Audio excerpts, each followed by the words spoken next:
Let's kick off immediately with probably the most striking strategic paradox from the material. How did Ukraine, a country without a conventional navy, essentially defeat Russia's Black Sea fleet?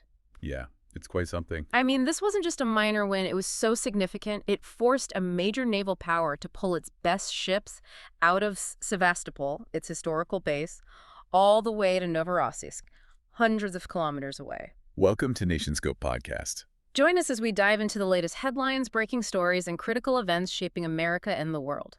From politics to culture, from the economy to technology, we analyze the news that matters most. So today, we're doing a deep dive into the evidence suggesting Ukraine is actually achieving a pretty profound strategic success against Russia. This is despite, the daily headlines about territorial struggles you see on the map. Right. Our mission here is really to challenge that simple definition of victory, the one that just counts meters gained or lost on the ground. And we're going to look at, well, three main pillars driving this, according to the sources we reviewed. Ukraine's really radical innovation, the serious systemic decay inside the Russian military, and, of course, the huge scale of Western economic pressure. Okay. Stay with us as we unpack the details, the numbers that show why Russia's whole attrition strategy might actually be undermining its own future military strength. Okay, let's unpack that core argument straight away.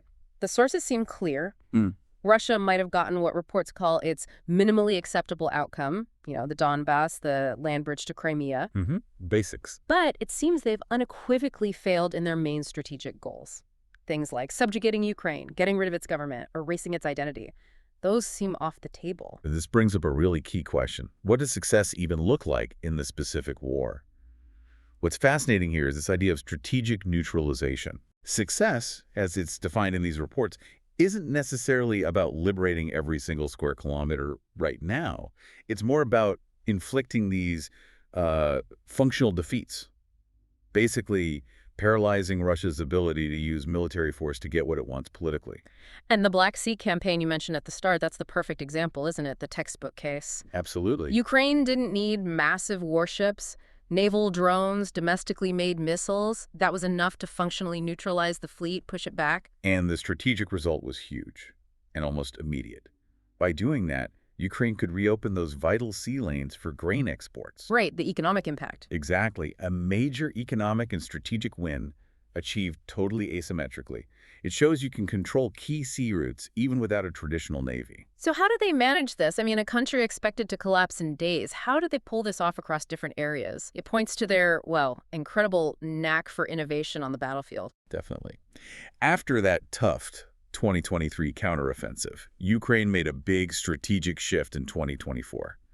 They moved towards what they call active defense. Active defense? Yeah. That doesn't sound passive at all. No, it's not passive warfare. It's really a calculated long-game strategy. The idea is to conserve their own forces while systematically wearing down the aggressor. And this really hits Russia where it hurts politically, right? The Kremlin kind of needs constant battlefield wins to sell the war back home. Precisely. So Ukraine uses its prepared defenses, forces Russian units into these repeated, costly attacks on fortified positions. Which just grinds them down. It inflicts incredibly high casualties on the Russian side. It's effectively bleeding the Russian military through these grinding advances that achieve very little territory. And this is where the innovation really comes into play. The deep strike campaign. You mentioned this uses long-range attacks, mostly with these cheaper, mass-produced Ukrainian drones. It's basically economic warfare. Pure economic warfare. Think about the targets they're hitting. We're seeing systematic strikes against Russia's oil and gas infrastructure, hitting refineries, petrochemical plants, Rosneft, Gazprom facilities. And that causes fuel shortages deep inside Russia. Exactly, which then directly messes with their logistics, their supply lines, hundreds of miles from the actual front. And they're also hitting targets in occupied Crimea pretty methodically, too. Oh, yes, a very systematic campaign there. Right. Taking out high-value assets. The sources mentioned critical infrastructure, specific naval aircraft, advanced radar systems. So the goal there is what? Securing shipping lanes and making resupply harder for Russia in the south. That's right. Both securing their own maritime navigation and seriously complicating Russia's ability to keep its southern forces supplied. And underpinning all of this is the drone revolution, as the reports call it. Unmanned systems are clearly the defining weapon here. They really are. And what's unique about Ukraine's approach is how it mixes government backing, like through the Army of Drones initiative, with this incredibly decentralized network of civilian tech experts, open source code. It sounds incredibly agile. It is very agile. Unlike Russia's slower, more centralized way of getting military gear, Ukraine can adapt super fast. They're already moving past single drone strikes to coordinated swarms. Yeah, Swarms. like 3 to 10 drones working together, hitting scattered weak points all at once.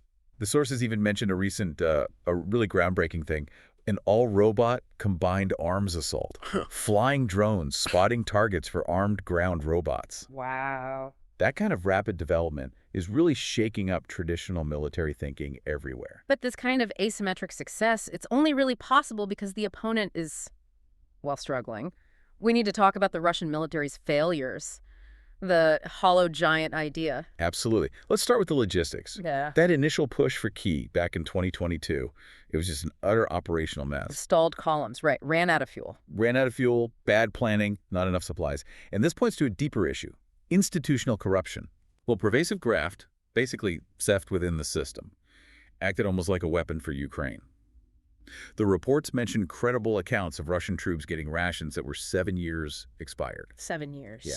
The money meant for fuel, food, even basic maintenance. It was just siphoned off before it reached the troops. Mm. That kind of corruption really hollowed out the military from the inside. And the Western sanctions just made things worse for them? Oh, definitely exacerbated the decay. Hmm. By cutting off access to Western high-tech parts, especially microchips, good optics, Russia has to make hard choices, Right. like either stripping parts from existing equipment to keep their best systems running, or falling back on really outdated Soviet-era stockpiles. They just can't properly maintain a modern force under these conditions. And then there's the command structure issue. It's described as very rigid, top-down, Soviet style. Right, and that actively stifles any initiative lower down the ranks. Junior officers aren't empowered to adapt or make decisions on the fly. So what happens when things go wrong, which they inevitably do? It means senior officers, generals, even feel they have to go right to the front lines to personally manage fielding operations. Which puts them directly in harm's way. Exactly. And the result has been this historically high number of senior Russian officers killed. We're talking roughly a dozen generals, which is extraordinary, simply because the system forced them into exposed positions to do jobs junior officers should have handled. And the overall cost of this attritional approach for Russia, it's just staggering. Recent U.S. estimates put Russian personnel killed or wounded at over 790,000 by early this year. Just think about that number and connect it to what they've actually gained. One analysis showed Russia losing something like 104 soldiers for every single square kilometer they captured last year. That's unsustainable. It's a massive strategic paradox. The very strategy Russia is using to try and win this brutal, grinding attrition is simultaneously destroying its long-term professional military capacity. They're forced to rely more and more on poorly trained conscripts, even convicts, just to fill the gaps.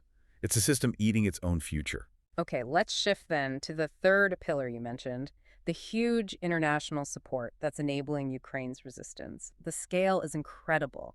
By early 2024, partners had pledged over $380 billion. And it's crucial to note the EU and its member states are actually the largest collective donor group, over $216 billion in total aid committed. Wow.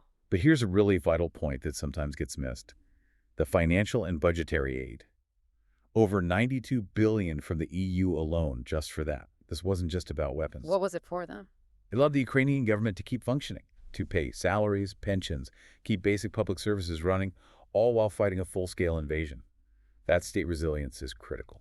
And then we see the direct impact of specific Western tech on the battlefield, enabling that asymmetric strategy we talked about earlier, like HIMARS rocket systems. Absolutely. HIMARS, with over 40 systems delivered, have been key for those deep strikes against Russian command posts, ammunition depots, far behind the lines. Disrupting their logistics again. Precisely. And advanced air defenses, Patriot systems, NASAMS, they've been vital in limiting the impact of Russia's air and missile attacks. They haven't achieved air supremacy partly because of these systems. And the support isn't just hardware, right? There's training involved, too. Massive training efforts. The EU alone trained nearly 80,000 Ukrainian personnel by early 2025. That provides the skills needed to actually use and integrate all this complex Western gear effectively. Okay, and the economic warfare side continues with sanctions, right? They're still biting the Russian defense industry. Fairly, cutting off access to those high-tech components, microelectronics, optics has really hampered them. How can we see that impact? Well, production of their most modern systems, like the Su-57 stealth fighter or modern versions of the T-72 tank, seems to have been significantly slowed or even halted. So what are they doing instead? The clearest sign, they're pulling ancient T-55 tanks, designs from the 1950s, literally out of long-term storage to send to the front. That's not a sign of strength. It's a measure of industrial desperation. And there was that innovative financial mechanism mentioned in the sources using frozen Russian Yeah, assets. the $50 billion loan facility. It's financed by the revenues generated from the roughly $280 billion in frozen Russian central bank assets held in the West. So Russia is, in a way, paying for the damage. In part, yes, it's a pretty groundbreaking approach. It makes the aggressor contribute to the costs without triggering the legal complexities of direct confiscation of the assets themselves. Very clever. Okay, finally, we really have to touch on the home front.